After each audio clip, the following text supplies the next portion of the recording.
and welcome to our inaugural Tech Talks. We're going to pass it to Brandy McNeil, the Associate Director of Technology Training Programs, to introduce us. Hello, and thanks everyone for joining us tonight. I am Brandy McNeil, the Associate Director of the New York Public Library's Adult Tech Education Department. And here at NYPL TechConnect, we provide free digital literacy and workforce readiness classes in more than 80 libraries across the Bronx, Manhattan, and Staten Island.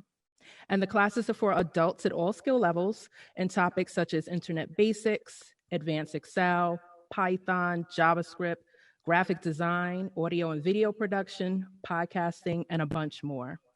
You can check out more info on our offerings at nypl.org/computers. And today we are excited to launch our newest initiative called Tech Talks. So Tech Talks are a series of live events that take you behind the scenes into the tech industry and give you insights to learn from leading experts via panel discussions such as the one we're on today, demos, and fireside chats. And without further ado, we have the amazing back issue team being interviewed by Jenna Lee and Jose Toro, who are on our TechConnect team and run our new public studio called Studio 40. Thanks, Brandy. I'm Jenna Lee, and this is my co-host, Jose Toro. How's it going, guys? We're here with TechConnect, and as Brandy said, we have some really special guests with us today from the Back Issue team. These are the creators of the podcast Back Issue, which is a brand new podcast just launched this August while quarantine was in full swing.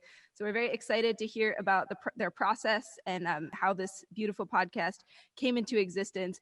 Back Issue takes a really deep dive and a deep look into pop culture history and how it shapes our perceptions of culture today.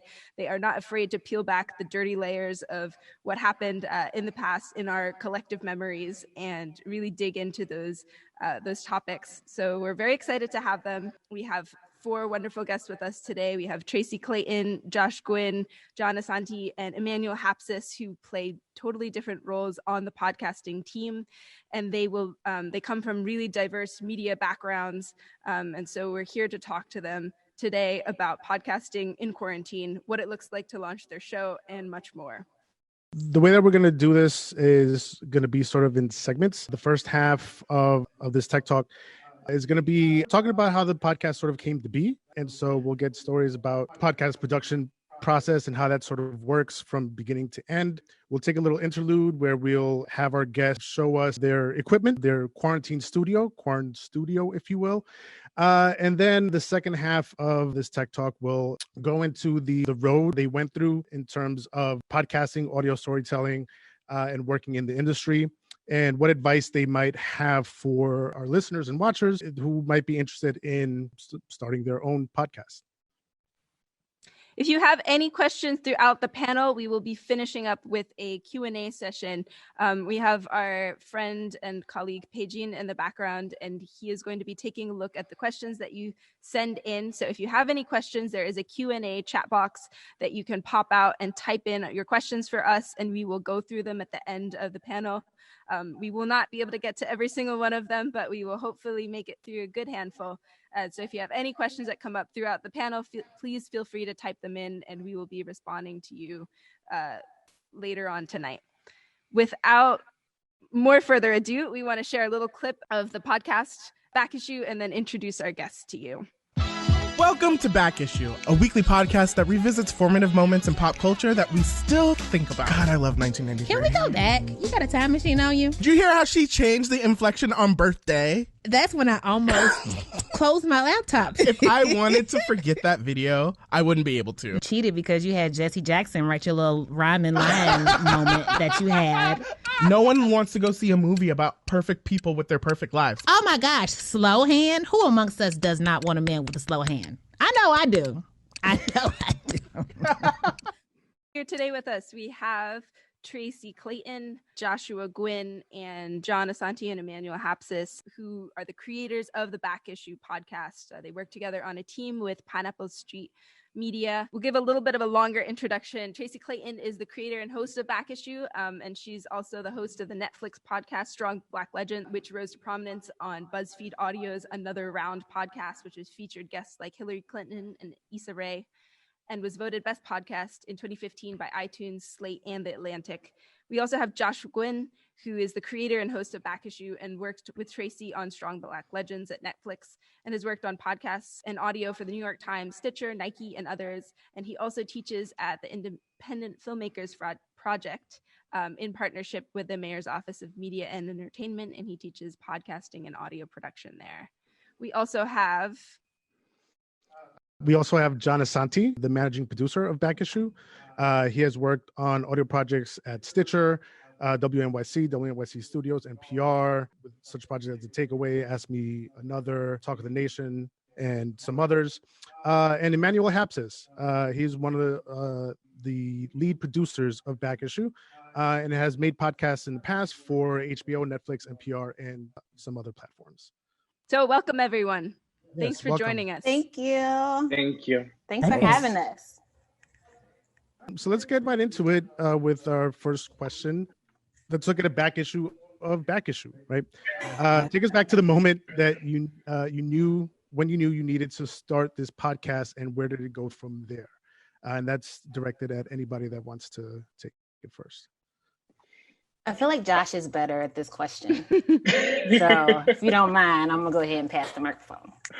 Pass the mic. Okay, so I started at Pineapple Street as a intern. And while I was an intern, I've just always been really obsessed with pop culture, really obsessed with really niche moments that people on the internet, like certain people on the internet were into.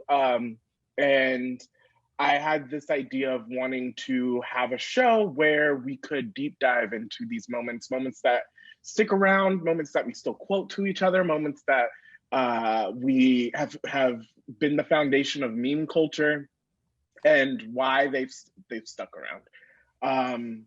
And me and Tracy started working together on a bunch of projects. We worked on Strong Black Legends for Netflix, as you said, and another show called Going Through It for MailChimp. And while we were working together, we just realized that we had a very similar, weirdly similar pop culture sense and pop culture references, pop culture compass. And things that I would say that I would not expect anyone to understand in a room, she would understand. And references that I think that she probably wouldn't think that someone would get. Like, I would be like, oh yeah, I know that music video. What are you talking about? Mm-hmm. And it really made sense to start really working on it when I think, like, in this time when we all started locking down and when we all were stuck and left alone with our thoughts and with our memories and with our a lot of time, people started really thinking about, like, what makes you feel good? Like, what movies should I be watching? Like, I remember at one point everyone was watching Tiger King, and like I found myself not able to, like, watch a lot of new things because I was so emotionally exhausted and overstimulated by the world around me. And so I really started thinking of nostalgia as, like, a way to kind of, like, brace myself for the day. And Back Issue has kind of been, like, that place where I feel like all of us have been able to go and work together on, like, these moments that when we sit virtually on Zoom in a room, we start laughing and remember, like, and think about, like, hey, like, remember when we used to laugh at stuff? Like, let's talk about that. Remember fun? That was good. So you found a very, like, a cultural connection point and a very special friendship connection point between you and Tracy, and then something that could permeate outward and reach a whole lot of audience members and use sort of the substrate that you had, nostalgia, memories, things you want to laugh about, and built from there. Yeah. Also, we noticed, this is how Josh put it, which I think is really eloquent. We noticed that, like, there was a whole separate podcast happening in the production room while we were making all the shows that we've ever made, pretty much.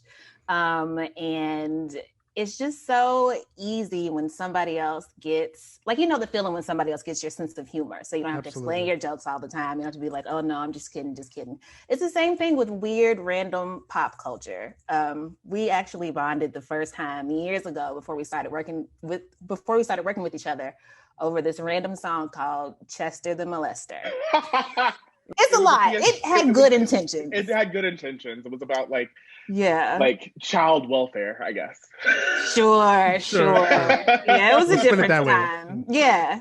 But it was such a niche thing, and we were just like, when Tracy mentioned it, I was like, yeah, I know that video. Like, and she just looked at me with such bewilderment, like, how?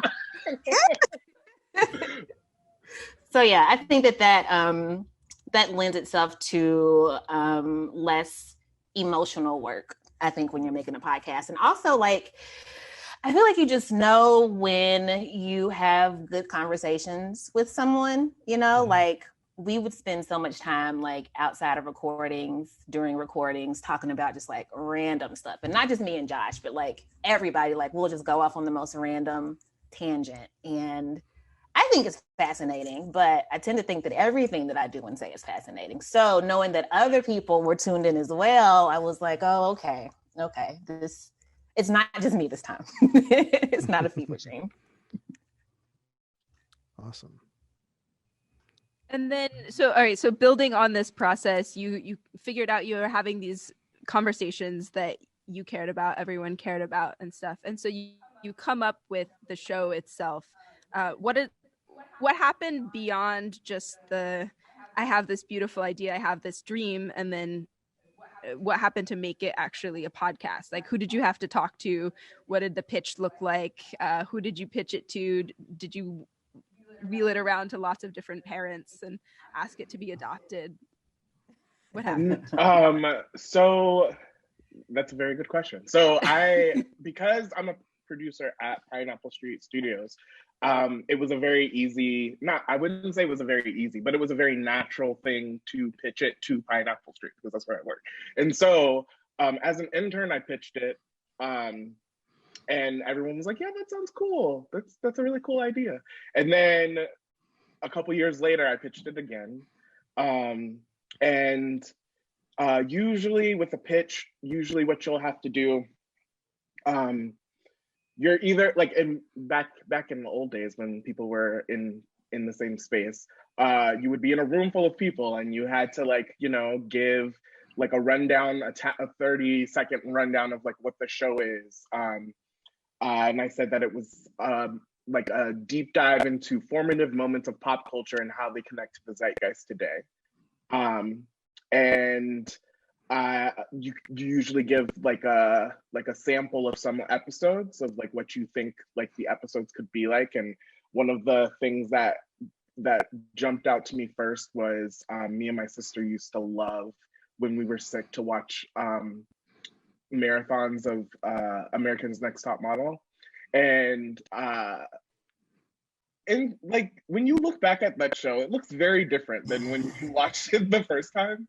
And so that was a big example that I gave, was like all the stuff that we let Tyra get away with, how culture has shifted, like how we hold people accountable, but also give them grace for being innovators in their space. And so giving a rundown of what the show was, giving examples of the episodes, and then you get to a point where someone's like, okay, that sounds like a pretty good idea. Like, go ahead and like make a pilot. Like, and so then you put together some sample audio, and maybe you get a chance to do some sample interviews and put together a sizzle reel of like what you think the show sounds and feels like.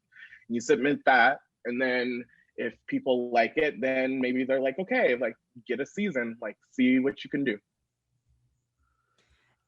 Okay, cool. And then how did, I want to dig in, how did the rest of your team get involved? So we're going to pop these questions over to John and Emmanuel. How did you end up then on Back Issue, or just in Pineapple Media in general?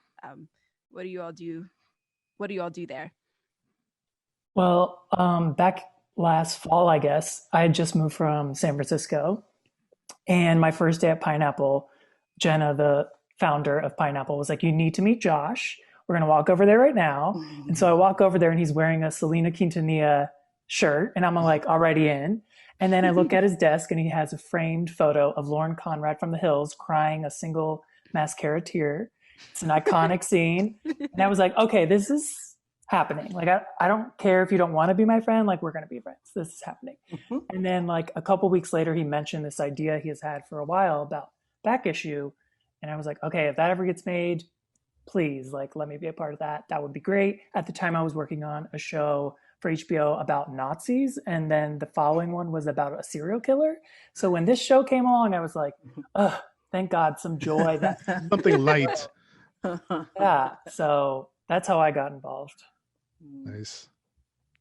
As for me, I started off pretty late at Pineapple. I actually joined 3 months ago. And my first interaction with... In quarantine. Yeah. 3 months ago in quarantine, I went from another production company based out here in LA. I'm in LA, to Pineapple. And I had been following Pineapple for the entire existence. I had a few friends there. I met Josh and Tracy and a few other people at random points. But I remember hearing the trailer for Back Issue as I was looking for a new job and thinking, I want to work on the show. Like, if I could get a job at Pineapple, I would definitely want to work on the show. Aww. And yeah, true story. I don't think I've ever told you that, but just because I followed Tracy, I'd known Josh's work. We had crossed over a couple years beforehand. So when I got to Pineapple and I was interviewing, I said, like, what's available? And one of the first roles that our boss said was, like, we need someone to really help run the whole team for Back Issue as a managing producer. And I was like, great. And got hired at the end of July, started in August, and I jumped into the crew and was like, what's going on? Wait, we have 3 weeks to launch? And what have I done? The funny thing was, I had worked on like a lot of like instances where I was putting out fires. So even though things did, could easily feel overwhelming, and sometimes they did, and that happens in podcasting, I was like, this team is so committed to this one show, and the fact that I'm only working on this one show to start, because I was used to working on several at once, is like, it's manageable. We're going to make it through. I want the show to succeed. And I think the biggest thing for me, and I'll probably talk more about this later, is that one, I was getting to work on something that was not involved in the news and like the world being on fire right now, as everybody else is reflected. I got to work on a show about pop culture, but in such like a high and lowbrow way that we were like, connecting all these different levels. And 3, that like, I was just getting to work at a company that I really enjoyed, and never thought I'd be at this point. So yeah, that's kind of how it came together. And we just like hit the ground running, and we got it out when we were supposed to. So that's a success. Yeah. Amazing. Very cool. I never noticed how we've all kind of been in each other's orbit and just had no idea that we would be here today. Right. It's just lovely. Like I met Tracy one time at an event, and I fangirled and gave her a present, and which I still have. It's in my keepsake box. What's the present? I made her a shrinky dink. Do you know shrinky dinks? You put this plastic thing in the oven. Okay. You should explain it. I would like to hear a formal definition of a shrinky dink. It's old people stuff. Let's just say. Shrinky dinks. I crafted a necklace that was a rabid squirrel with an X through it because she hates squirrels. And I was just like, God sent you to me, because how do you understand me already? It was wonderful. I still have it. It's amazing. And now we work together. Like, normally someone would just be like, cease and desist, like, get away from me. That didn't happen here. It's great. Another odd thing is that I actually remembered Emmanuel from that show. Was it another round show? Is that what we met? It was a pop-up magazine event in San Francisco. Yeah. And I remember, sorry. My memory is barely there. I remember nothing. Don't ask me anybody's name. But I was just like, you feel familiar. So I feel like for me to remember someone, it's kismet, I think. Mm-hmm. So basically this podcast was made by God. Cannot be argued with. Well, Beyonce, God is real. Mm-hmm. Mm-hmm. So, I kind of want to follow up on something that John mentioned a couple minutes ago, where like, the podcast, and I've listened to the episodes, and he's right. It has sort of this mix of like, sort of some might consider lowbrow humor, but like it expands on those connections that we make with pop culture and everything in a very sort of intellectual kind of level. So and it really digs into like the underlying themes under what we consider jokes and what we consider funny, and how that sort of came to be. How do you come up with those themes and ideas for the shows in a way that where you'll sort of know that you can sort of pick them apart this sort of way and sort of go through the different levels of it? I think that like it was a part of the initial ethos and impetus for the show was to focus on moments that people might consider as surface level or trivial, or not, that don't matter, like which for a lot of reasons we can get into, like misogyny, homophobia, racism. People tend to label things that have to do with like pop culture or culture in general as soft or not meaningful, and focus on those moments that maybe didn't get like really big write-ups in like New York Magazine, but like were important to us and like formative to us. Like there's a reason that I can quote this specific movie from 1992 to you. It's stuck in my head for a reason. Like it stuck with me culturally for a reason, and that was one of the reasons as to why we wanted to do the show. But in terms of like the actual episodes, like we have a lot of brainstorming sessions where we sit and we talk about moments that really meant something to us, like moments where we remember exactly where we were, exactly how we felt, exactly what we were wearing, and how the fact that like things pop up in your head, like I think you should listen to your body and your mind a lot more of like watching like what you're thinking about, because the fact that things pop into your head or that you remember things is significant, especially like given everything that's going around or that's happening culturally. So yeah, I think that like those brainstorms are really, really helpful. Like we're able to get a lot of our ideas out. We're able to give feedback on each other's ideas, like build out ideas, work really collaboratively. Yeah. Good word. Yeah, just to piggyback on that, it's always easy to find something interesting about things that you just love, that you have a really, really big passion for and that you're obsessed with. So if I remember correctly, and again, I'm probably not, I feel like we got together and just like wrote down like things that we are just like obsessed with and that we want to scream at people about, literally. Like it wasn't like, okay, we need to find topics that, we can find an academic for, or that's like layered enough. It was just like, what do we like? What are we into? What are we not tired of talking about yet? Because we didn't want it.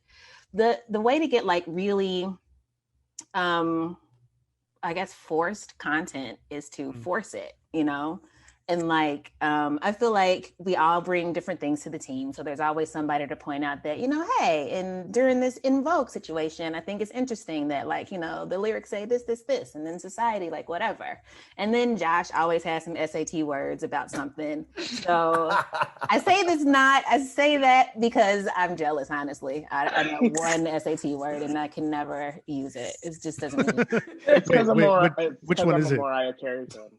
Oh, it's anti-disestablishmentarianism. That's a good one. When am I going to say that, though? When am I going to say it? Wow, good point. But my SAT word is shrinky dink. I like it.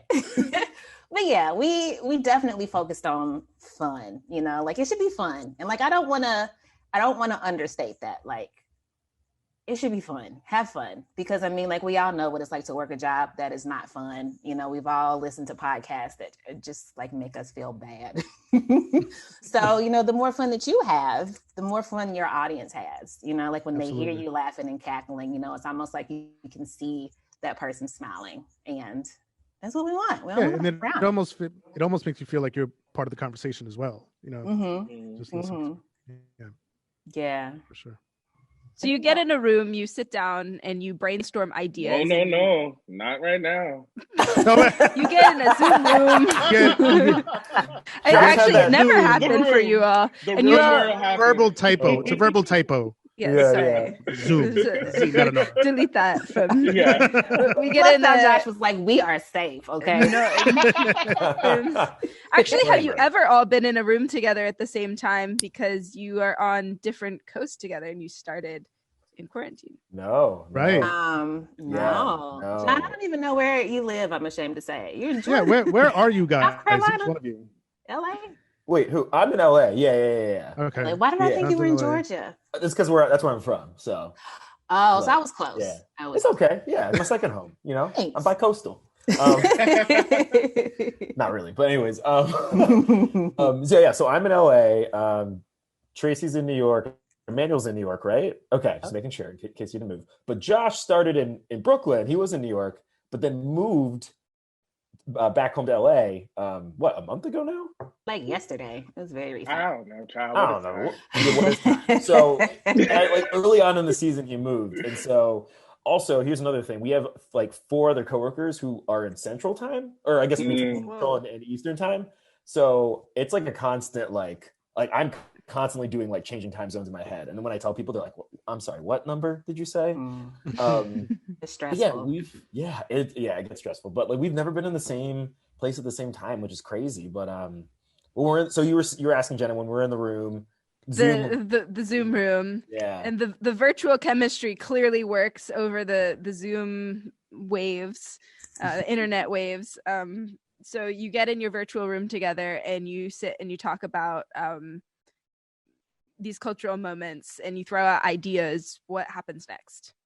Like, can you take me through start to finish? You come up with an idea, you're really bothered about some lyrics from In Vogue, or you're really feeling, you really have opinions about glitter, and then what happens to these thoughts?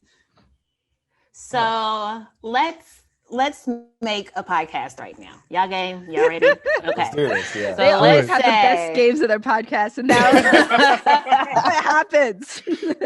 So let's say I wake up and I'm just like, oh my gosh, I cannot stop thinking about Montel Jordan, and this is how we do it. I just can't stop thinking about it. I want to talk about it. I want to do an episode about it. We're like, all right, cool. So we get together in a Zoom, not a real room, and it's kind of just like, all right, you know, like what are our thoughts? Like, what do we think is interesting about this, that, and the third? And we'll just sort of start a conversation that in and of itself is kind of just like reminiscing. It's like, oh, remember when this happened? Remember that time that he, I don't know which comic said this first, but I love it so much.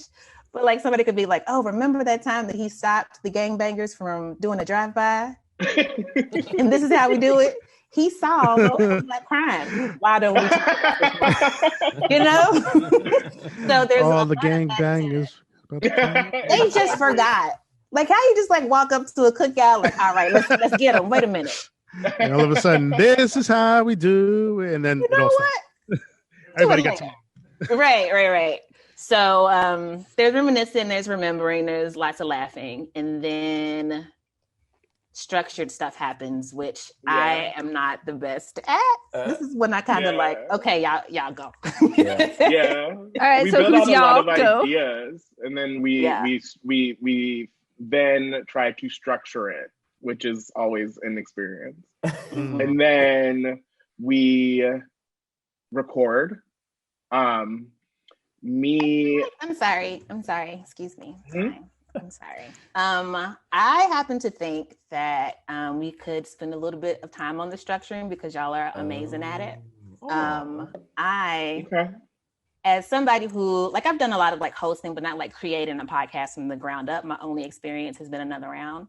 And that was pretty, like what I want to talk about. Let's make an outline. All right, show up and then do the thing. But like to watch what you all do to like paint a picture with like the words that we make, I'm always just like, what in the world?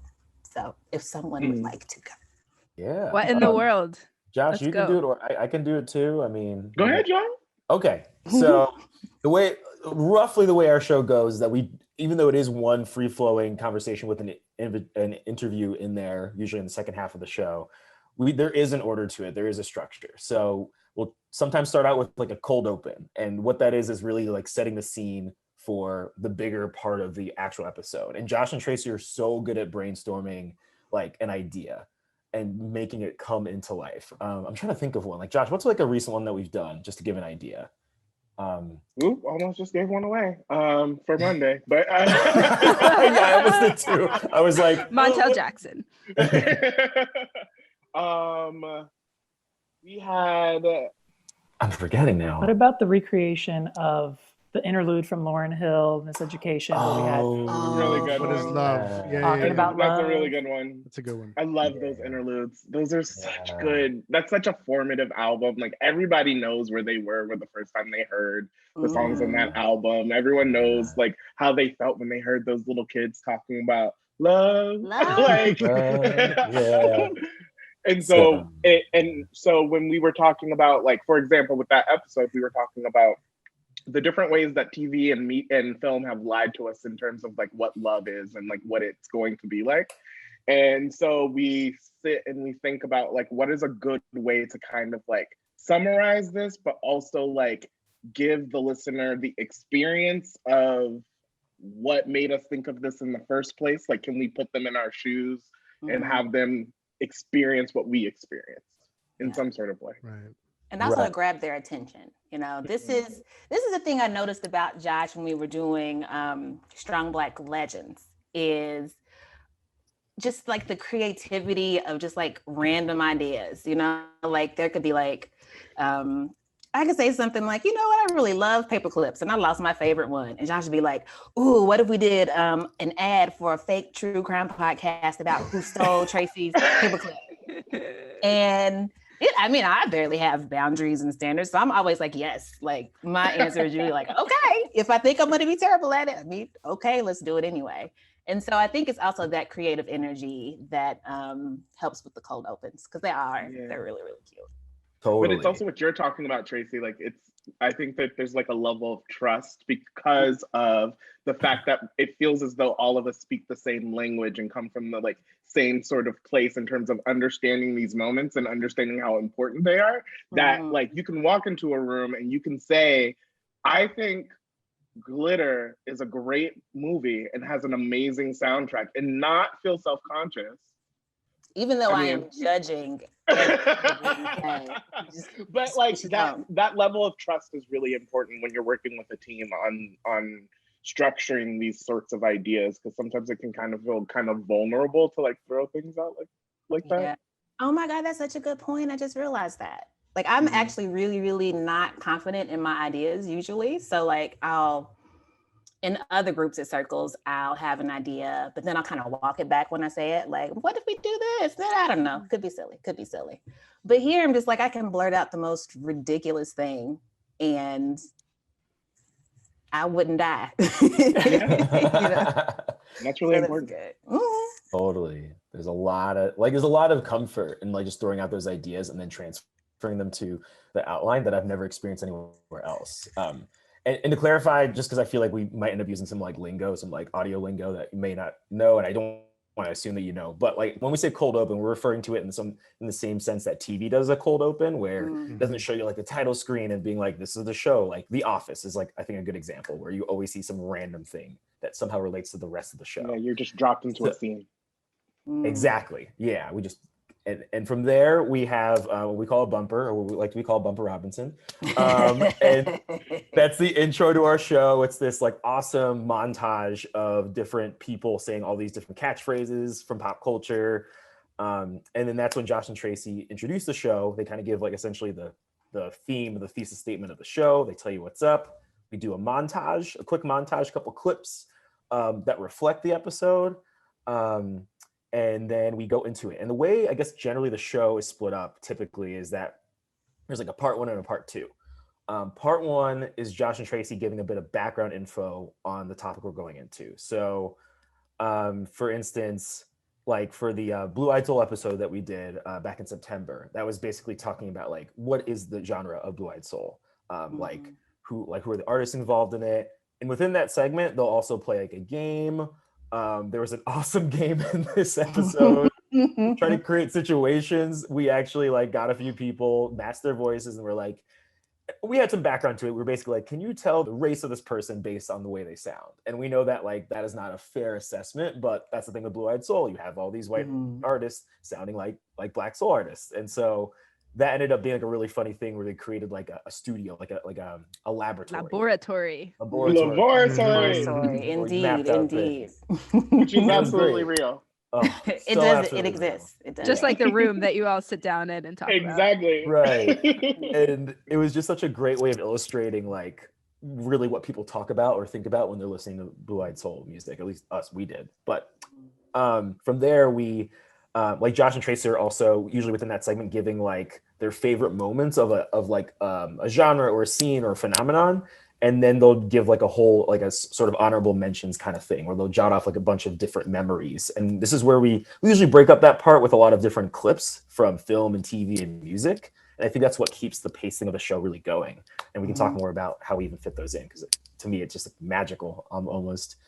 And then basically we get to there. That's like kind of like the halfway point of the episode. There's a break in case we have an ad. And then the second half is typically when Josh and Tracy are interviewing someone related to the subject. So I'm thinking like, for instance, like we've been trying to get really big guests for the girl groups episode we did at the end of September, just exploring girl groups from all throughout time. We had Sydney Heron-Braggs, one of the lead and founding members of In Vogue. And she talked to us about like what it was like to be a part of such an iconic girl group, and just be like what that whole interaction was like, how they interacted with other girl groups and stuff like that. And it was really great to get that like behind the scenes look. We were trying to like reveal the curtain and figure out like how much further can we go with like not just revisiting this pop culture phenomenon, but then like analyzing it. And with a guest, that's usually like how we do it. Sometimes we bring on cultural commentators, and they've been amazing. Again, the Blue Eyed Soul episode had an awesome cultural commentator, Ashley C. Ford. There's a game in there. I'm not going to ruin it for y'all. Just listen to the episode. Yeah, it's worth it. Yeah, so good. And then the end of the episode, we do a segment called "Learn Something from This," and it's based off of an infamous Tyra Banks quote from an episode of America's Next Top Model. You wouldn't want to do the voice imitation. Learn something from this. There we go. Good job. I was hoping you'd do it. That was pretty spot on. Pretty She loves me. I've never yelled at a girl like this.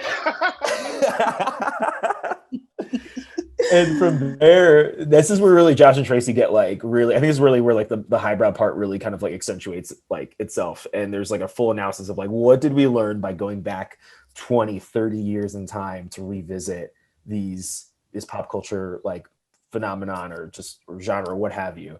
And it's really fun. It's a really good reflective point. And then that's it. And the credits, and then we're done. And usually our episodes turn out to be somewhere between like 40 and 50 minutes at this point. Yeah.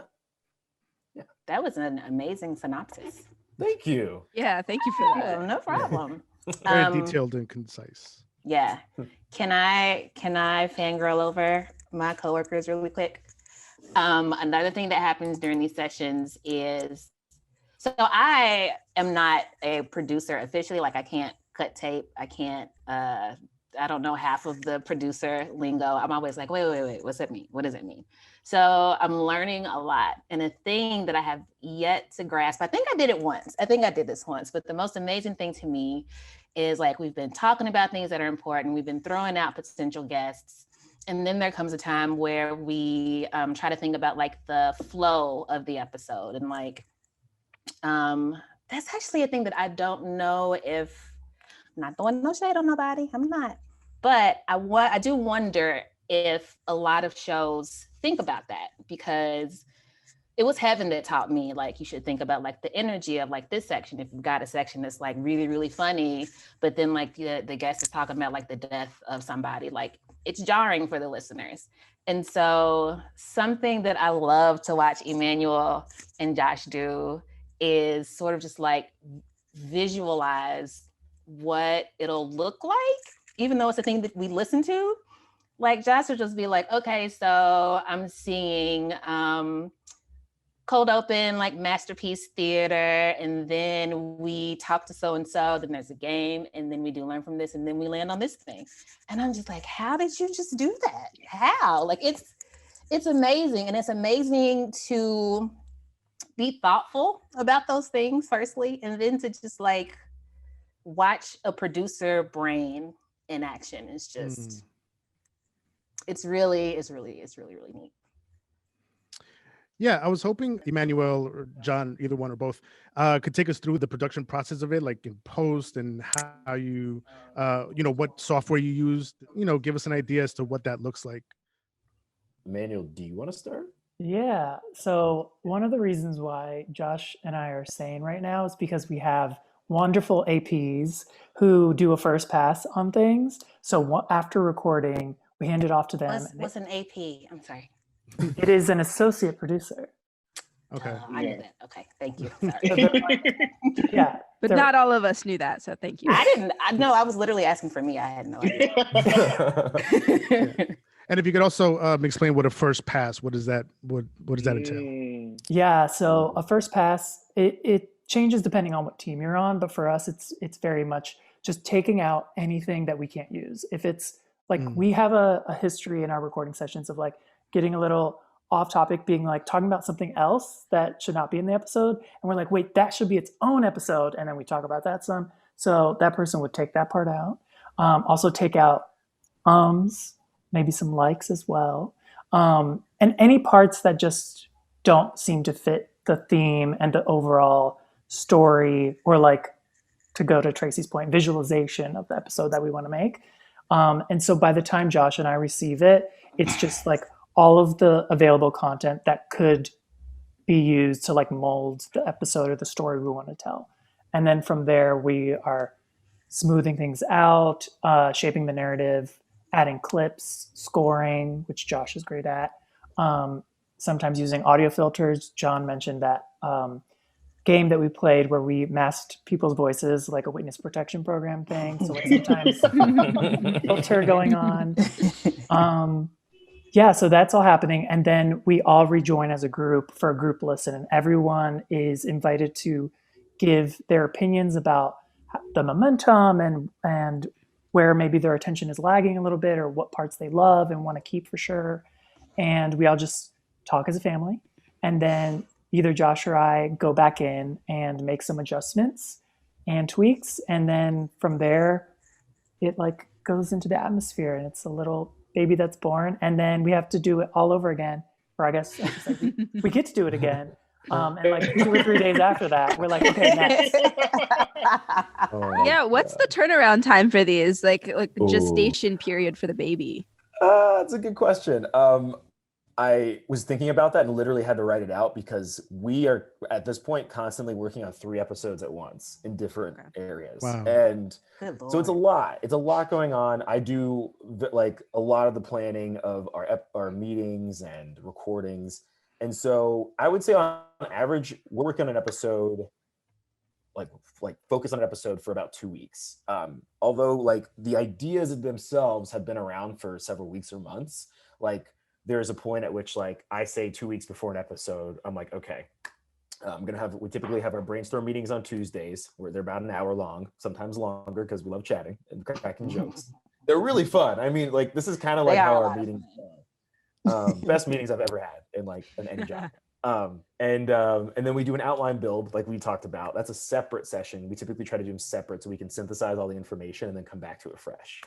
Typically do those on Wednesdays. Then the way we record the show is actually in 2 different parts. So for anytime we have an interview for the show, we do those. We'll book a separate time based on that guest schedule. We'll try to book like 30 to 40 minutes. And that can be a Tuesday, Wednesday, Thursday, sometimes another day, depending on their schedule. And then typically we'll also do what the second, like the bulk of the show is what we call a continuity recording. It's everything but the interview. we'll sometimes do this on Thursdays, sometimes on Tuesdays. I mean, there's just like different times where we had to shake things up and get things done quicker. And that takes we schedule about an hour and a half. They've been a little bit longer lately, but I will say Josh and Tracy are very good at picking themselves up, aka basically like redoing their lines in the script or the outline. It's kind of a combo, and so that's why it usually takes longer. But we're working on it. It's all a process. It's all growth. But from there, then that's when I'm like assigning out who's taking care of what. So as Emmanuel said with the first pass, the first edit, we're getting that audio down. I mean, the continuity usually ends up being around an hour and a half. We're trying to get that down to about the first pass, about 45 minutes. And then, so there's a lot we're cutting out there. It's less on the cutting room floor. And then the interview usually runs about 30-40 minutes of raw tape or just, with untouched. We get that down to about 20 for the first pass. And then from there, our APs do that, our associate producers do that. The second pass, like finalizing the episode, is what Josh and Emmanuel do, and they switch off on episodes. And they're trying to get the episode down to about somewhere between 40 to 50 minutes with some, they put the clips in there, they do sound design. Josh actually does a number of like the engineering type roles too, and we play a lot of different hats, and I'm sure that'll come up later. But we're making the show sound as great as possible, finessing it. We do score it, just putting in music to really like move along segments and make sure nothing sounds stale. And so that happens over the course of like about a week and a half-ish. There's a boring part that I'll skip over real quick that I won't bore you with, but we have to like talk to a legal team to make sure all the clips that we use are okay. They fall into fair use. That could be a whole other licensing for music and stuff too. So the music, we actually use a bank, Epidemic Sound, and I think we also use another place called Blue Dot Sessions. And we also worked with a composer named Donwell who made us like original compositions, like our theme music, and like I literally texted Tracy one day and was like, so the first episode's about Tyra Banks. What if we had a bounce remix of her yelling at Tiffany? And I was like, yeah. I know a guy who did. So we reached out like to him everybody's and he was go-to like, podcast I can bounce DJ. this out. Right, exactly. Right. Amazing. Yeah. Don was a lot of. He did the music for Another Round and some other a bunch of. He did. Yeah. Strong Back Legends. He and Jean Grey did. Yeah. Oh, he did Strong Back Legends too. Mm-hmm. That's right. Wow. Yeah. I think he also did They Kid. Wow. Their music. Wow. Huh. Prolific. On the payroll. Okay. He's out here. Yeah. So yeah, we were checking for those clips and all that. Just make sure they're okay. We're playing enough of them. We're not too much. And then like we're just getting it. We finalize it, upload it to our podcast hosting platform, Megaphone, and then it's out in the world on the following Monday. So yeah, it's about 2 weeks. Wow. And then one more question before we transition. What happens to the podcast once it's on Megaphone? Like once the baby is born into the world, then where does it go? How do you promote it? You launched a new show kind of from nothing in August, and it's been getting a lot of really wonderful reviews and everything. So what does promotion look like for you all? Thank you. So I guess technically when we upload it to Megaphone, that's when it goes out to all the podcast platforms, Spotify, Apple Podcasts, Overcast, Stitcher, so on and so forth. But that's the thing. That's a good point you're bringing up, is that like it's not just putting the podcast out there. It's a matter of like, how do you get people to actually listen to it when there are hundreds of thousands of podcasts? And it's a combination of a lot of things. We have social media for our team, for our show. We have an Instagram account that we run. We currently just have a Twitter handle or a hashtag, but we're working on trying to get a Twitter like page up and going, because I think like Twitter would be a really good place for back issue to like live, and that's where we got a lot of feedback too, and praise. And then we're also promoting the shows ourselves on our social platforms. But thankfully, from Pineapple Street, we work with this company called Cadence 13. That is also under the same parent company as us, and they do marketing. They do all the ads and the marketing, and they create like audiograms, which are these like little like visuals, these videos that are playing the audio like sort of like a teaser clip from the episode. So we share those. We're lucky enough to work with a PR team that's been able to like bank some really great interviews for Tracy and Josh. But yeah, I think it like a lot of like podcast like promotion is word of mouth, and also just having a really great show that, you know, just hopefully you get the attention out there and the people listening. But anybody else want to add to that? I don't know if that was what people were looking for.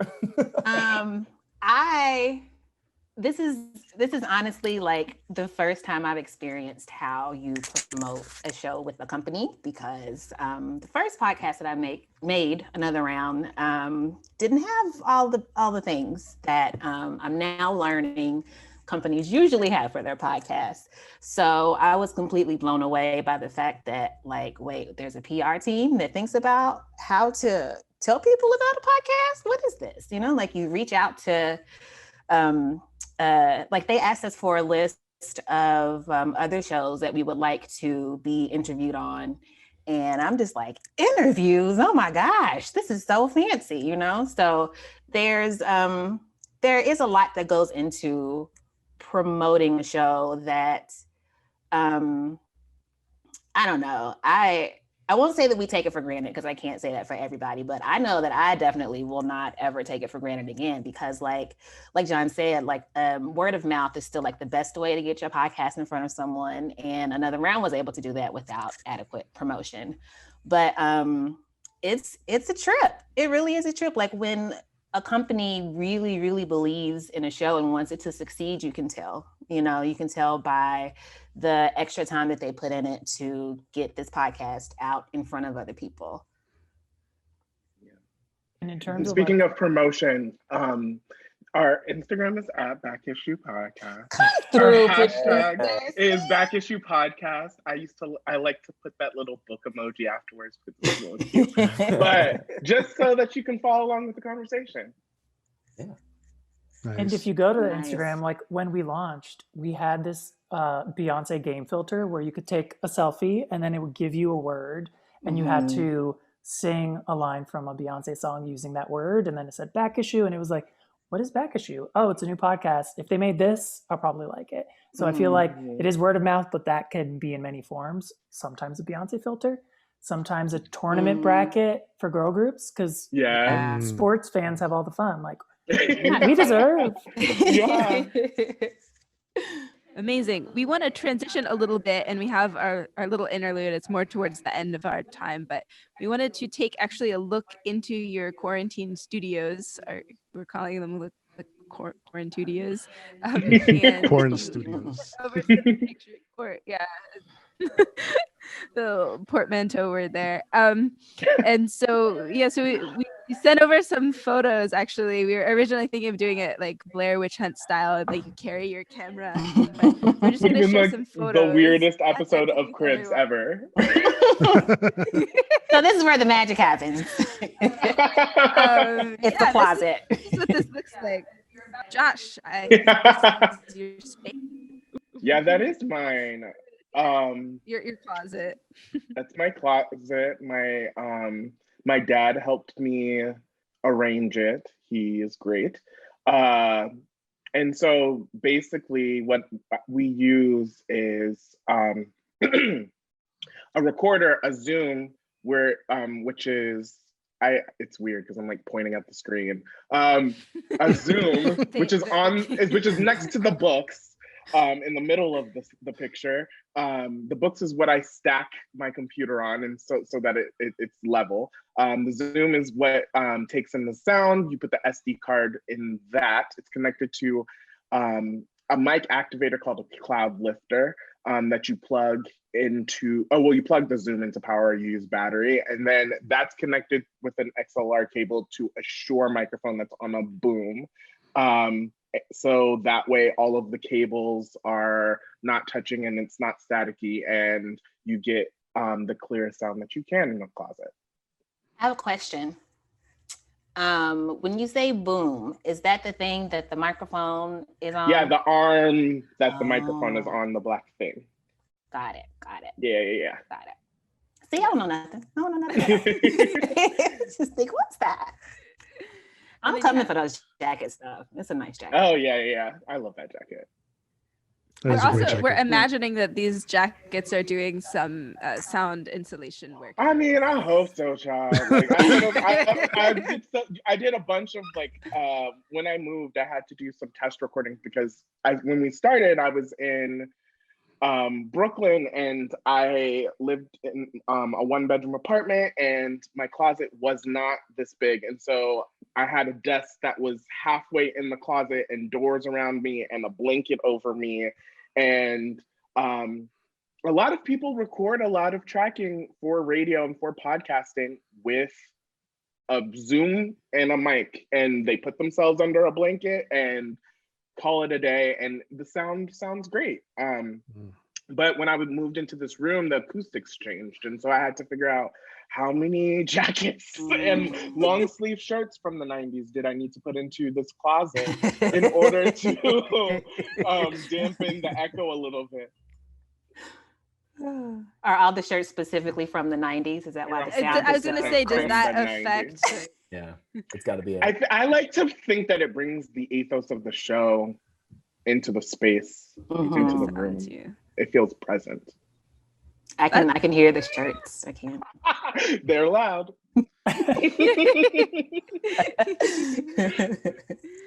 Okay, Tracy, we're gonna go into your closet next. If we go over so this is actually my hallway. Oh, okay. Okay, so here's the thing. Here's what we're looking at. So on the left side with the weird black curtain, that's actually a wall of the studio, if you imagine the curtains as walls. So I pull back the little curtain. It's actually a dressing room, I think, like a little pop-up dressing room. It's got black curtains on all 4 sides. And I have that because before we were recording in the summer, it was really hot. My air conditioner barely worked. And in order to record, I had to turn it off, had to close all the windows. I was mad as a wet hen all the time, and I just couldn't focus, right? I just could not focus on the work. So Josh is like, all right, we'll figure it out. So this was the solution, the curtains, and then that's a beach towel on top of it to, because I needed a roof, you need a roof. Oh yeah. And so the picture on the right is what it looks like from the inside. And I have a surprise for my team. I moved my light and like clipped it above so you can actually see my face now. Why didn't I do that before? I have no idea. So before I had like this little clip-on light that would be like right next to my computer. But I mean, like, it just looked like a really creepy, spooky, like old police interrogation room with this spotlight that's either right in my face so you can't see me at all. But now you'll be able to see me. Yay. In place of a stack of books, I have a game called Betrayal at the House on the Hill, on Haunted Hill, I think. And that also contributes to the ethos of the show. It does, keeps them spooky. You got to have a good balance. And then there's my Zoom recorder, which I usually call my recorder thingy. And it's plugged into the cable thing. What'd you call it? An XLR? An XLR cable, yeah. An XLR cable. Yes, indeed. And then there's a little blue. I'm sorry, I don't know the name. It's a cloud lifter. It's the same setup that I have. Yeah. Right. That thing. And basically it's all the same stuff that Josh has. And then on the other side, everything is kind of like spaced out so that the cords don't overlap each other and get all weird. And that's that. Also this is in my hallway. Like it's still up. I leave it up all the time. So like I'll just drag. Yeah, the table is on wheels. So when we're done, I just like take it and wheel it into the bedroom. And then that's that. Tracy, you didn't mention the pea popper, as you call it. Oh, and the pea popper. The pea popper thing is in front of the boom mic thing. And your fan, because it gets hot. Wow. Always gotta have a fan. Always. I'm always so hot. Yeah. Okay, and then how do you record together? You have 2 separate Zoom recorders. Do you just like sync them up? Is there a lag between the times, or do you just get audio of 2 different things and you're on like a Zoom call together in a Zoom room? That's pretty much. Pretty much that one. Emmanuel or John will count us down, and we will start our Zoom recordings at the same time. And we will have our headphones plugged into the computer so that we can hear each other over Zoom. And then when we're done recording, we will send the audio to one of our associate producers, Alexis Moore or Zandra Ellen, and they will get the audio and do a first pass and then send it back to us in order to assemble the final. So the APs will match up your 2 audio tracks together. I keep thinking AP is assistant principal. And I keep thinking Associated Press. I'm like, why are you guys sending it to them? Like, the Associated Press is also involved in this podcast. Okay, all right. So the APs take their first pass, and then here is the next, my next slide, which is somebody's studio that they're going to have to do a lot of explaining for. I said, hey, Josh and Emmanuel, I said, hey, we have some beginning podcasters, and we want to show them what your audio sessions looks like. Can you show us what that looks like? And they decided to send over this absolute witchery and madness. Yeah. And they're like, oh yeah, of course, no intimidation. We're proud of this session. you guys can all do this yourselves out there. All of you. You can. I was like, can you zoom in at all? And this is what you got, y'all. So someone tell me what we're looking at. I'm so triggered. This is the Blue-Eyed Soul episode. I think, is this the girl groups? No. It's Blue-Eyed Soul. I see Ashley's name over there. Yeah, exactly. Okay. And so you have all the. Yes. This is a program called Hindenburg, and it's a program that I love because it is a audio editing software suite or whatever where it's made for journalists. It's not made for musicians or people who are like sound engineers. Like, you can use it for that, I do, but it has a very easy learning curve, and I think I learned to use it in like 2 months. When I got to Pineapple Street, it was what a lot of producers used at the time. I was using Audition, which is like what I learned how to use in grad school at the New School. But everyone used Hindenburg, and so I started learning how to use it. It's also, this is not an ad for Hindenburg, but I will say that it also is affordable. Like, I think you can get like a copy of it, like 3 licenses for like less than $100. Like, which isn't something that happens with a lot of them, especially if you're like someone who's new to this process, new to the space. You want to try things out. You want to like learn how to go about doing things. I feel like this is, other than like Audacity, which is free, this is like a really good option. And so all of the different aspects of the show have their own track. I have my own track. Tracy has her own track. Ashley has hers, who was the interview subject for this episode. All of the different subjects for the non-scientific scientific experiment have their own tracks. That Emmanuel did a really good job of masking their voices because we got them to say some things that might be a little inflammatory. Yeah, and you can score in the software, you can sound design in the software. There's lots of like plugin capabilities. You can do. Can you do MIDI? If you can, I'm not sure how to, but they also have like a really good. I swear that this is not an ad for Hindenburg, but they also have like a really good team, and like there's been multiple times where I was in the middle of an edit and something crashed, and I'm like, I need this by tomorrow. What the heck do I do? And I emailed their team, and they emailed me back in like 30 minutes. So they have a lot of good resources in terms of like tutorials and like customer service in terms of like, this is how you do this thing that you're looking to do. This is how you do it. Clearly you like it for a reason. We're still on. Yeah, we're still on. You continue the SpawnCon for just a second. Another thing that Hindenburg does that I like is it is also very great for collaboration. So say I'm editing this monstrosity that you're looking at, and on the side you can't see this, but there's usually a clipboard that has like 4 different sections. Maybe it's like things I'm not sure we should use, but maybe put that there. Things I definitely don't want to use, things I definitely want to use later. And Josh can import that clipboard into his session or just jump into mine. And so it's really great for like teams that are collaborative like ours. Yeah, so Hindenburg is great, but I learned on Audition like Josh did.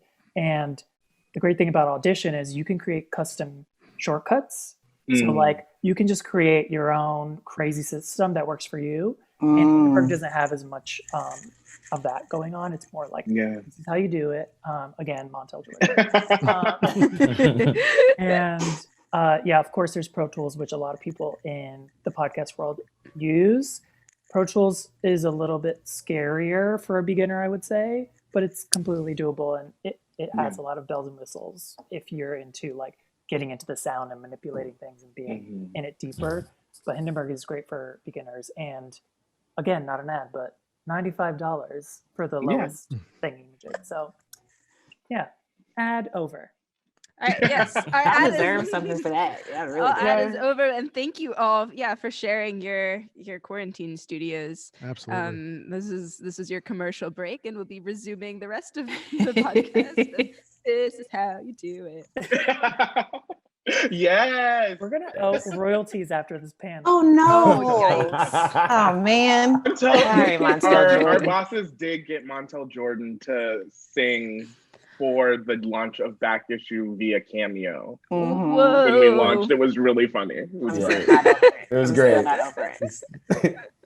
He's still very handsome. I just wanted to say. You can see it at Back Issue Podcast on Instagram. Yeah. Oh. It's one of our first posts. Everyone check it out. Now that was an ad. Yes. For the Back Issue Podcast. All right, so we're closing. We're moving towards closing out, but I wanted to ask you all maybe one more question. We can all go around. Can you share a little bit of advice that you have picked up along the way in your very long and very different media careers so far? Something that you've learned that you think you really wish you knew as you were getting into podcasting or as you were getting into media production. You could come with a backstory, could come with a special moment that something really crystallized, could come with something you wish you told yourself back when you got started. And maybe we'll just go around the room. So around the Zoom room. Anyone want to start? Not me. I have to think. I can start. Please. I think a lot of times, well, the thing that I would have told my younger me is that nobody knows what they're doing. Everyone is figuring this out. And so just go ahead and make the thing you want to make. Do it. Just go ahead and do it. Because it's true. The more you sit in these spaces where you think, especially with podcasting, right? Because it's such like an intimate medium. You can be on the 4 train not by yourself, but by yourself with your headphones on, because you're listening to these 2 people in your ear with all these people around you, and you're in your own world. And so you like build these like relationships with these people that you don't know, and respect these people's work, and see all of the great things that all these people have done. But once you get to know them, once you get to meet them and talk with them, a lot of them are like, I'm figuring it out just like you. Like, I am experimenting. I am trying new things. I am doing what feels good. I am making the thing that I want to hear. And that, I think, gives you a little bit of license to feel as though you can take up space too, and that you can, you deserve to make the thing that you've always wanted to make.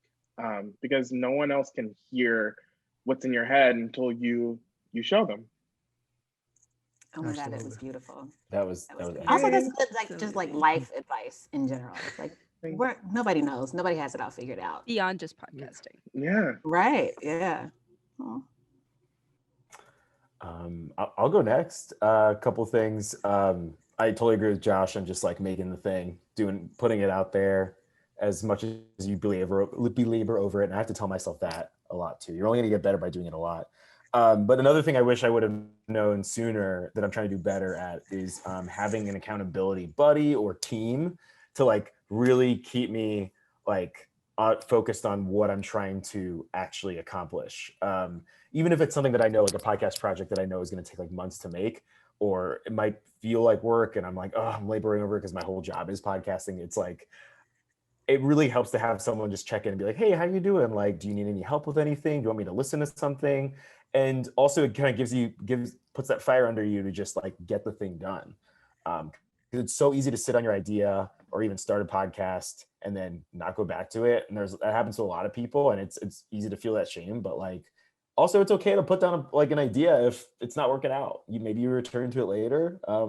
I've certainly been there, and it maybe gives you space to create something different.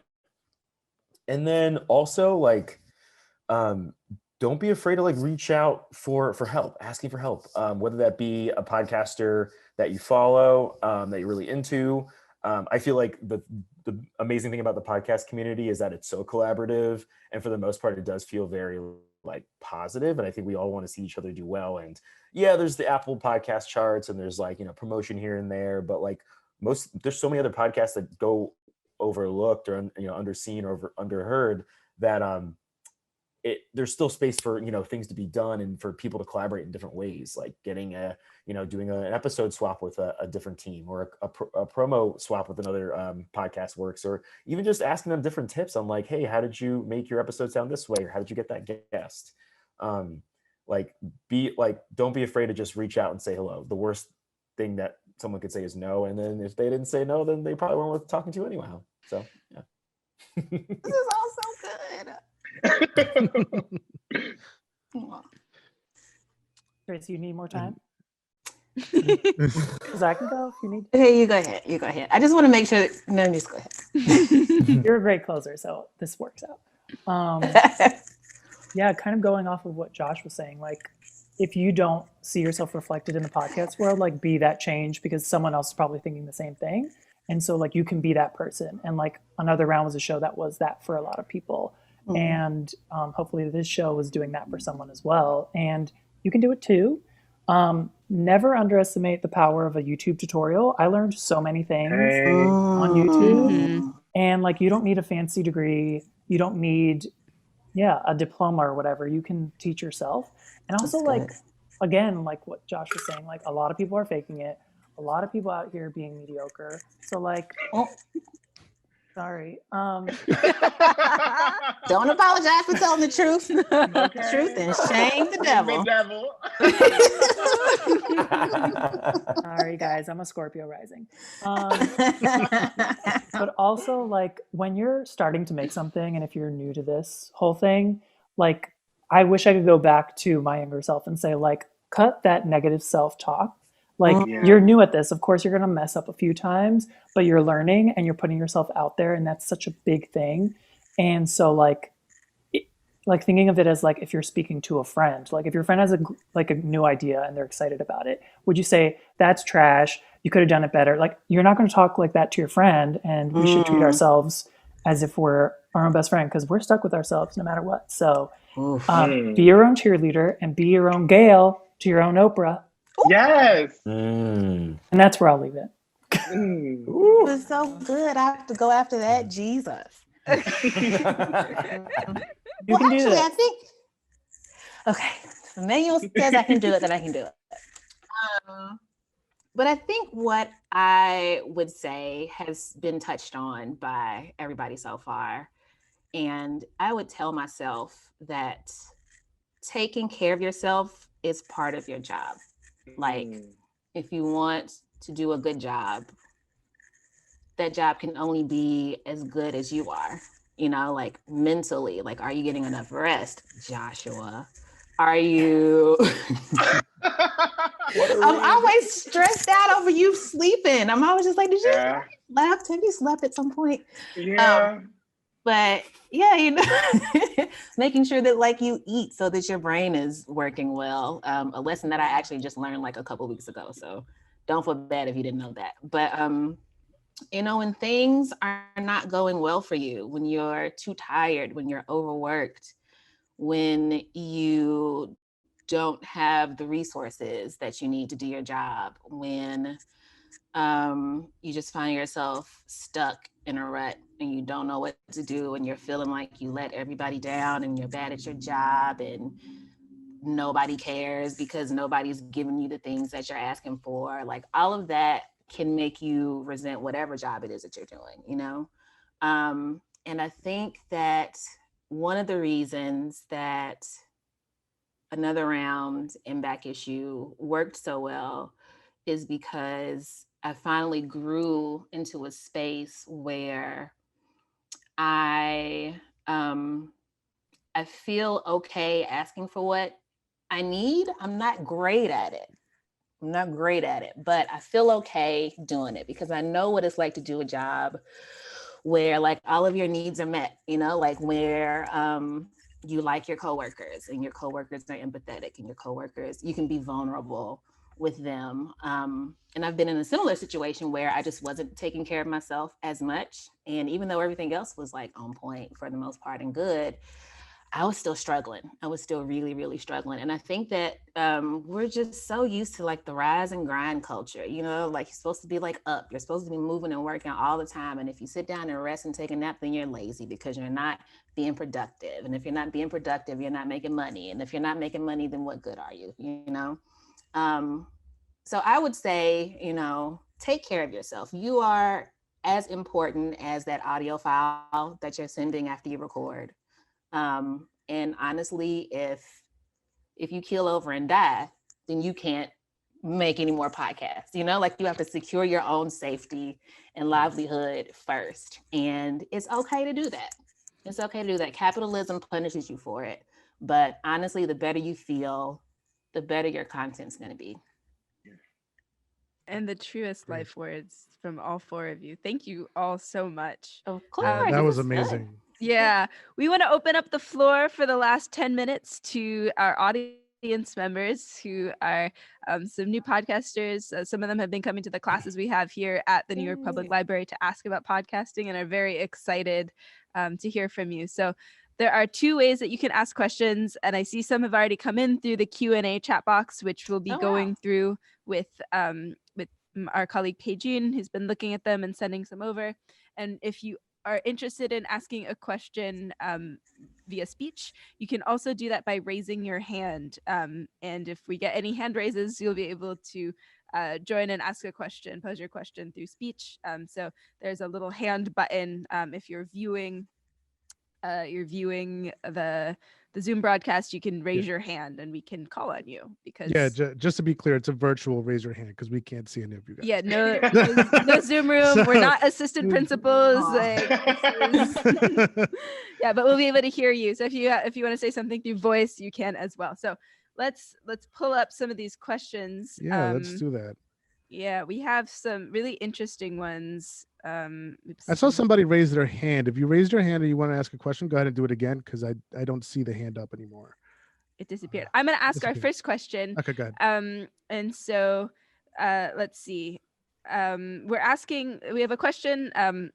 You all come from a very strong background, and you have a backing team, and you have connections in the industry and all these companies and stuff. But the question is, how do you build a team, and how do you create podcasts without the backing of a production company like Pineapple Street Media? Maybe this comes from your experience prior to getting picked up by big names. But what does podcasting look like if you are if you're starting small? So after I went to grad school and got my master's in media management at the New School. And after that, I didn't have a job. Like I couldn't find one. Like it was really difficult. And but what I did have was a community of people that I had just been in the trenches trying to do capstones and projects and creative things in Brooklyn with people who wanted to work together. So one of the things that I think is really important is like, first of all, like there are a lot of podcasts. I myself, you can ask anyone on this team. Like I myself am very much a perfectionist, like very much like afraid to do something unless I know that I'm going to do it okay, like type of person. It's very stressful, but it is it is very unfair to yourself to think that the first thing that you make is going to be like #1 on Apple Podcasts. Like that is crazy. That's insane. Like, no, that's so much pressure. I think that one, you should give yourself goals for like what each project is. So like, I'm going to make this project. My goal in this is to learn how to use this editing software that I want to learn. I'm going to do this project. My goal is to build a portfolio so that when I go and look for jobs, like I have something to show. My goal for this next project is to learn interviewing and learn how to ask questions on a microphone. Setting goals for your projects is really important, so that you don't get discouraged. Yeah, and then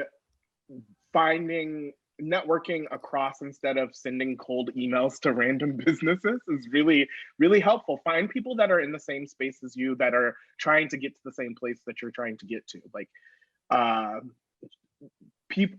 found like a community of people that all like wanted to work in radio and podcasting, but none of us had jobs, which was great because it meant that like all of us had time to make a bunch of stuff that we have since scrubbed from the internet.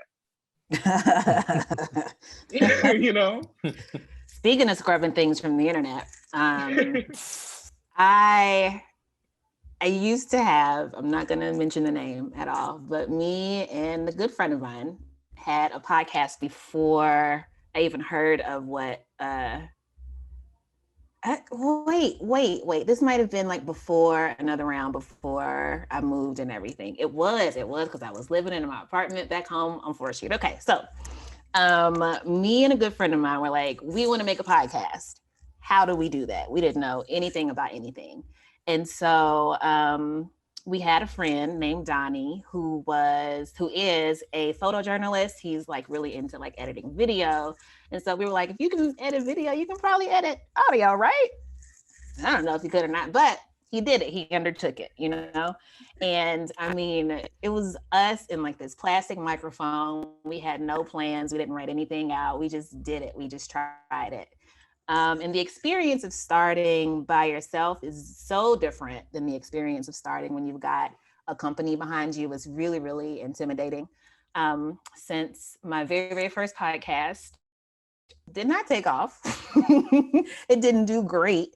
But another thing that you can do is listen to other podcasts that you know were indie, because like it's very, very, very possible to start your own podcast and it just takes off. Like you don't need the backing of a big media machine to do that. I don't have the answers, but there are people that do have the answers. And like Josh said, you know, a lot of people are really nice. And like, if you reach out for help, they're just like, yeah, you wanna like put some time on the calendar? That's not my particular ministry, because I have 2 brain cells left and they're both tied up. But I mean, for the most part, people are nice, people are kind. And like John said, all that they can say is no. And then you're like, okay, there's X amount of billion other people in the world.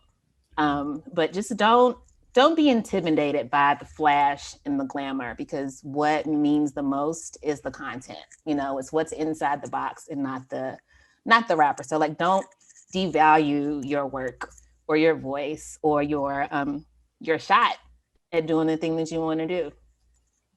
Totally. One more thing I'll say is that in many cities, I'm trying not to assume that everybody who's listening or watching is in New York, but if you are in New York, there's an awesome resource called BRIC, an awesome nonprofit art center that you guys probably already know. And I have done some stuff with them. We've done a few panels there, and they have their own TV studio, and I think they've been doing a lot of podcasting courses too. Mm-hmm. So like look into nonprofits and other places, libraries that might even have like a studio or at least classes for you to learn. Like even if you don't have any of the connections that we are fortunate to have, like there's still ways to make this work. And as Emmanuel said, YouTube is also a really good resource.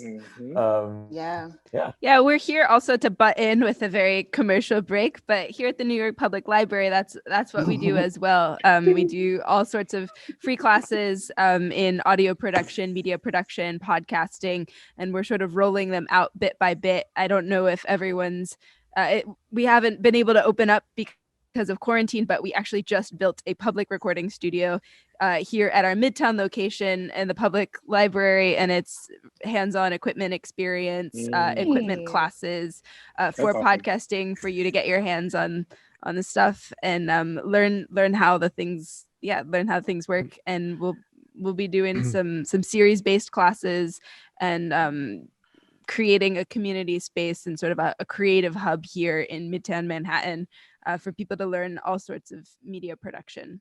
Yeah. Those classes are where you meet your future teams. Yeah. Those are where you meet the people that you're going to collaborate with. They're where you're going to meet people who are really good at composing and like really good at scoring and like have different skill sets and strengths than you do. And that is where you find your team. Yeah. And also, just to piggyback off that, in the meantime, during this quarantine period, we are offering virtual classes, right? And so we have a virtual class on podcasting, we have a virtual class on audio production and stuff. And so, you know, even though like we can't open the way we had planned to open, obviously, and how we can't offer everything that we would want to offer, we're definitely, you know, offering what we can through virtual classes. So just, you know, on our website, you know, anybody that's interested, you can check us out there.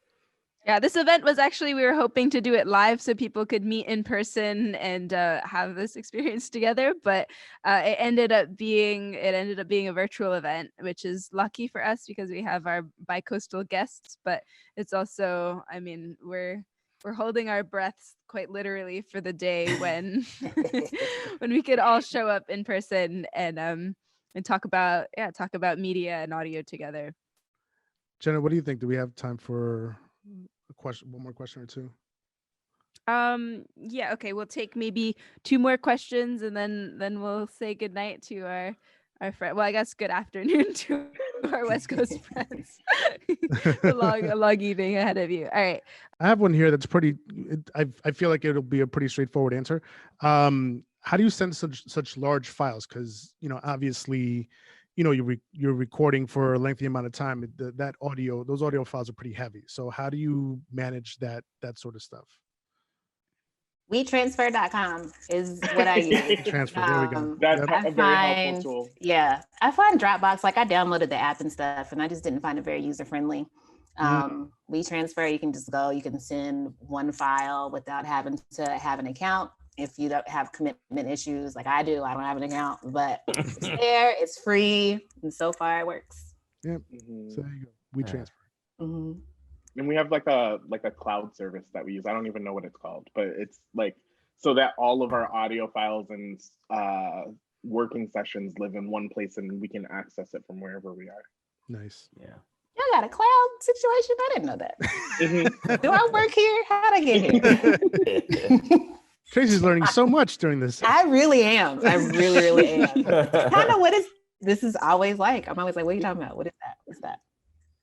We have someone who wrote in to Tracy who says, I just want to say to Tracy how much another round meant for me and how proud I am of her for being so open with her mental health struggles and successes on Twitter. Broken Me Poverty, I love you. So thank you so much. Who was that? Nika, I hope I'm saying your name right. Am I looking at the right one? Yes. Thank you, Nika. I hope I'm saying your name right. And I appreciate you so much. There's somebody raising their hand. So let me go ahead and. All right, here we go. We have Celeste. Yep. Yeah. Talking permitted. It's actually John who has the question. Hello. How you guys doing? Hey. Hi. Yeah. No, I just want to congratulate you guys on this debut on the on Jenna's new platform. I happen to be Jenna's dad. Oh, what? My parents are tuning in from Florida. Hey, Dad. Yeah. So go Shout Jenna. out to Jenna's parents. Oh my goodness. So cool. So anyway, congrats. That's all. Oh my gosh. That was super cute. I love that. So special. I love meeting people's parents. Yeah, digitally, I know. Well, fortunately, they could come too because we're digital. That's awesome. Aww. Thanks, everyone. Do we have any more questions we could answer real quickly? We have a question about pitching, directed at Josh, which says, how do you had the idea for a while before it was picked up. What advice do you have for someone who has an idea and they're actually in the stage where they're pitching to potential podcasting companies? That's a really good question. I guess I can tell you like what I tell myself, like, and like try to impart and enact. Because pitching is hard. Pitching is not something that comes easily to me. I am not a salesy type of person. Like, I'm not someone who it's like easy for me to advocate for myself and advocate for my idea. Like, that's not something that comes naturally to me.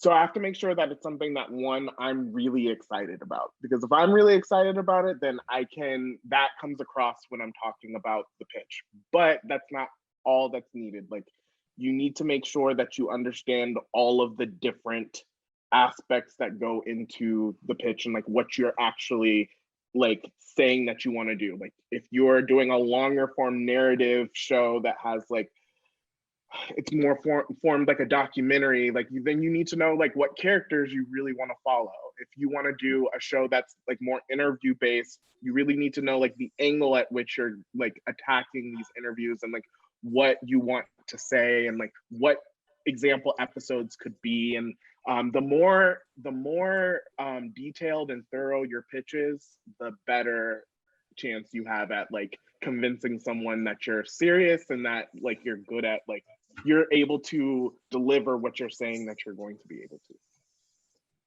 I have never pitched a show or anything like a baseball, none of that before. But I would say Tracy, you did a sport. I did another sport. Sports today. I'm killing it. Thanks. But I would say like seek to disrupt whatever is currently going on, because the thing that podcasts can do is fall into a rut. You know, like for a while, in my estimation, it was all white dudes talking about finance. And so when we started another round, we were expressly like, we don't want it to sound like that. You know, like we don't want it to sound like a class. We don't want it to sound like a lecture or a seminar. We want it to be fun. And then similarly, when there are other podcasts, like indie podcasts that do really, really well, like The Read, for example, I think that a lot of people then fall into like, okay, this is like the popular format. This is what I should do. This is what I need to do. But just remember that like your thing can sound like absolutely anything in the world, like anything in the world. And the more you stand out, the better, because like, I think it was Josh earlier who said there are so many podcasts because it's so accessible. So like really be thoughtful about what you want to talk about in the show that you want to make and how to make it different and sound different and stand out a bit. Yeah, for sure. Absolutely. Awesome. Oh, I have a question. Speaking of pitches. Sorry. Just real quick. Does anybody know of like a good resource on like if one wanted to know more about pitching in the process? Is there a thing out there? Asking for a friend who is me. So like there's this conference called Third Coast, which if you're privileged enough to go to Chicago every year and like pay all this money to go there, great for you. But if you can't, they put the seminars, and some of them are about pitching, in a podcast feed. So like they have all these resources that you can listen to without actually being there. And I think Transom also does work around this, like having workshops and seminars and that kind of thing. So yeah, there are definitely people out there willing to give the knowledge, because we all benefit from people telling their stories, I think. So the more podcasts, the better, unless they're men talking about finance. I don't need another one of those. Thank you. Thanks very much. That's a good reminder. Maybe we'll start something at the public library. We're just developing some of our programs, and I think that sounds like a good idea of something that we should develop, is a forum for pitching where you can come in and bring your ideas and workshop them back and forth and create a safe space for people to bring their babies. Yeah. At Third Coast, there's a pitch panel called Bitch and Pitchin' that our amazing editor, Leela Day, is a part of. And what they do is they have a room full of people, and people literally line up to actively pitch to a panel of people, which sounds like a stress string to me. It sounds but not fun. You're able to get like in real time feedback on your pitch. And sometimes people land like pieces. Yeah, the like one person who gets the like, hey, meet us after the panel. Exactly.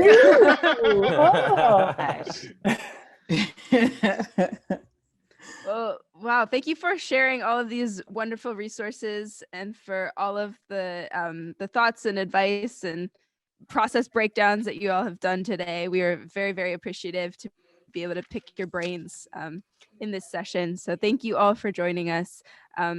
We want to send a special shout out to some of the folks on our team at NYPL who helped us make this process possible. So of course, thank you to our Associate Director of Technology Training, Brandy McNeil, and the other folks on our team who made this very possible, which would be Mikhail Valentin, Peijin Chen, Summer Lightfoot, and of course, my co-host, Jose. Also want to say thank you to Alana Mohammed, Serena Rockauer, and Denise Aponte, and Carrie Wheeler and Joel Schlissel, some other folks in a lot of different departments at NYPL, procurement and technology and communications, who helped us get the word out and make sure this event ran as smoothly as possible. So thank you so much to all these folks. And I'll turn it over. Actually, someone said it would be a good idea to make John and Emmanuel say the thank yous for the show. That was me. Yeah, it was Josh with this like really mischievous wink. So I'm gonna let you say some thank yous to your team, and also I want everyone to go around and say your social media handles in case anyone wants to tune in. If you have thoughts about our tech talk, you can hashtag NYPL Tech Talks, NYPL Tech Talks on Twitter, and tag us NYPL TechConnect on Twitter, and share your thoughts or tell us what else you want to see in our programs here at TechConnect. And you can also, you can follow us and hear more about our programs at nypl.org/computers. And I will let, Emmanuel and John take it away with the thank yous and where we can hear more from Back Issue and the projects that you have going on. All right. Emmanuel, you mind if I take Tracy's role? I don't know where the script is, so like you do you, and I will chime in with. This is gonna be fun. All right, here we go. Back Issue is a production of Pineapple Street Studios. True. And the show is created by Tracy Clayton. And She's here. We love her. Yep, and Josh Gwynn. We love him too. Yep. Our lead producers are Josh Gwynn and you're a lead producer too, Emmanuel. Oh my gosh. Surprise! I'm the managing producer. Hey. Shout out to our senior editor, Leela Day, and our associate producers, Alexis Moore and Zandra Ellen. And shout out to our intern, Brianna Garrett, and Gabrielle Young, freelance producer who helps us out from time to time. And let's see, who else to shout out? Whoever makes our music for the show, Don Will. Shout out to Don Will. Don Will made it. Someone needs to make that. Oh my god. You can follow him on the socials at DJ Don Will. And as like I say, if you give him some money, maybe he'll make you some music. Who knows? He absolutely will. Like, just watch.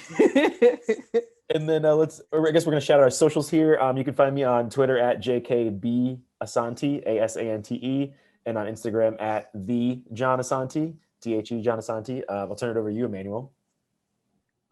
This screen name seemed like a good idea back in the day. It's Excuse My Beauty. I don't know what. Yes. Do not apologize. I love it. And it starts with an X, right? There's no E in the excuse. Don't even get me started about the Twitter. This girl stole it from me. She doesn't use it, and she only follows Kim Kardashian. What? The taste is questionable. But the E is there on Instagram. I'm writing my congressman about that first thing tomorrow. You can find me on all the socials at Broken McPoverty. And I just want to say thanks just to everybody. That's all. Go ahead, Josh. Me at Regarding Josh. You can find the podcast at Back Issue Podcast on Instagram. You can follow along with the conversation at hashtag Back Issue Podcast. And yeah, if you listen and you like it, give it a thumbs up on Apple Podcasts. It really helps. And tell a friend, because word of mouth is the best way to make a podcast popular. Like even enemies and frenemies are allowed. You can tell them too. Yeah, just one time. Well, thank you so much, everyone, for joining us, and we appreciate it. We learned a lot of some things, and we also figured out this is how we do this. So thank you, everyone. Jordan. You can follow Montel Jordan on Twitter. This is how we do it. I don't know. Oh, I love it. Thanks, everybody. This was so fun. Thank you so much for having us. Absolutely. Absolutely. Have a good night, and everyone take care. You Take care, guys. Bye. Have a good night, everyone. Are you supposed to log off? Okay, good.